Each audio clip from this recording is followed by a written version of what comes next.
नमस्कार, जय जोहार, जय छत्तीसगढ़।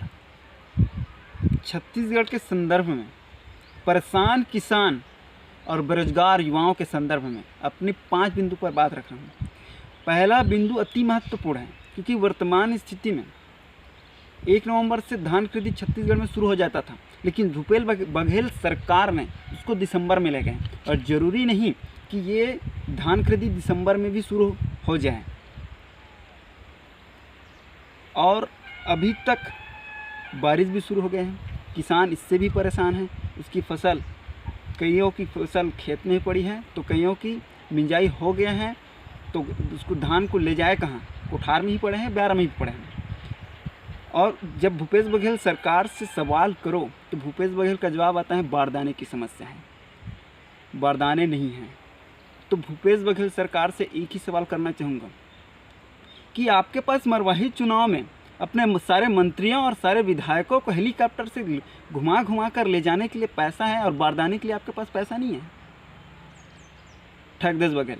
दूसरा पॉइंट, धान के बोनस पर बोलना, धान के बोनस के ऊपर बोलना चाहूँगा। धान बोनस आज तक पूरा नहीं मिला। पिछले साल का धान बेचे हैं उसका बोनस हमको आज तक नहीं मिला और आज फिर धान बेचने का दिन आ गया है। बोनस को एक मुश्त में देते तो किसान अपने परिवार के लिए कुछ कर पाते, कुछ खरीद पाते, लेकिन आपको उसको किस्त में दे रहे हो। शर्म आनी चाहिए आपको कि आप बोनस को किस्त में दोगे तो किसान क्या खरीदेगा, और आप किस्त में दे रहे हो तो उसको दैनिक जीवन में किसान खर्च कर डालते हैं। तो बोनस को एक मुश्त दो आप। और भूपेश बघेल सरकार की एक और कारनामा आप लोगों को बताना चाहूँगा कि जैसे आप लोगों ने, किसानों ने सरकार सोसाइटी से अगर धान बीज निकालते हैं तो उसका कर्ज रह जाता है सोसाइटी में, और जैसे ही आप धान बेचो सोसाइटी में तो उसका पैसा कर्ज के रूप तुरंत कट जाता है। और हमारा बोनस किस्त में देंगे, लेकिन हम जो धान बेचेंगे उसको तुरंत काट देते हैं। ये हालत नौबत है ठगदेश बघेल। तीसरा पॉइंट है बेरोजगार युवाओं के ऊपर। बेरोजगारी छत्तीसगढ़ में इतना भयानक है, लेकिन भूपेश बघेल सरकार अपने आप को रोजगार देने में भारत में नंबर 2 मुख्यमंत्री, नंबर 2 समझते हैं छत्तीसगढ़ को। कब से ट्वीट कर रहे हैं कि 14,000 शिक्षकों की भर्ती शुरू होगी, 14,000 शिक्षकों की भर्ती शुरू होगी, लेकिन आज तक शिक्षकों की भर्ती शुरू नहीं हुआ। और अन्य विभागों में भी यही हालत है। वैकेंसी निकल तो रही लेकिन प्रक्रिया शुरू नहीं हो रही। और इसके चुनावी मैनिफेस्टो में, चुनावी घोषणा पत्र में वायदा किया था इन्होंने कि हर युवा को 2500 बेरोजगारी भत्ता देंगे जो बेरोजगार हैं उनको, लेकिन आज तक किसी भी बेरोजगार युवा को बेरोजगारी भत्ता नहीं दिए 2500। आज 2 साल हो गए इनके सरकार को।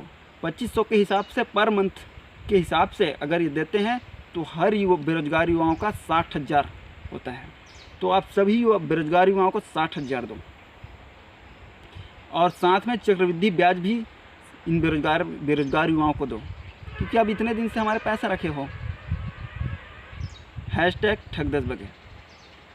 अगला पॉइंट बोलना चाहूँगा मैं कि किसान गांव में रहते हैं, पटवारी का ऑफिस शहर में। किसी समस्या को लेकर किसान शहर में जाएंगे, सुबह से शाम तक काम करे रहेंगे, फिर कुछ अचानक काम आएगा तो दौड़े दौड़े शहर जाएंगे। तो मैं बोलना चाहूँगा सरकार से, एक निवेदन है, हम्बल रिक्वेस्ट है कि पटवारी या ग्राम सेवक का ऑफिस गाँव में ही हो ताकि किसान परेशान न हो। इससे क्या होगा कि पटवारी या ग्राम सेवक किसानों से चढ़ावा भी कम मांगेंगे क्योंकि डरेंगे। ऐसे में क्या है, उसके ऑफिस में जाओ तो थोड़े थोड़े काम के लिए चढ़ावा मांगते हैं, इससे किसान परेशान और आहत होते हैं। तो इस रिक्वेस्ट है कि पटवारी और ग्राम सेवक का ऑफिस गाँव में हो। हजार तरह की बाधाएं, फिर भी किसान की समस्या को ध्यान में रखते हुए इनका ऑफिस गांव में रखो। 5वां पॉइंट है गोधन योजना। गोधन योजना के तहत आप लोगों ने हजार करोड़ राशि अब तक शायद बांट चुके हैं, लेकिन सवाल यही करना चाहूँगा कि लोग उतने मात्रा में गोबर नहीं बेच रहे हैं जितनी मात्रा में आप उसके लिए राशि निकाल रहे हो। मतलब यहाँ घोटाला पक्का हो रहा है। लोग गोबर नहीं बेच रहे उतना मात्रा, लेकिन राशि इतना निकाल रहे हो आप लोग। तो मैं पूछना चाहूँगा कि इतना राशि को आप कहाँ ले जा रहे हो? घोटाला तय है गोधन योजना के तहत। #ठग देश बघेल।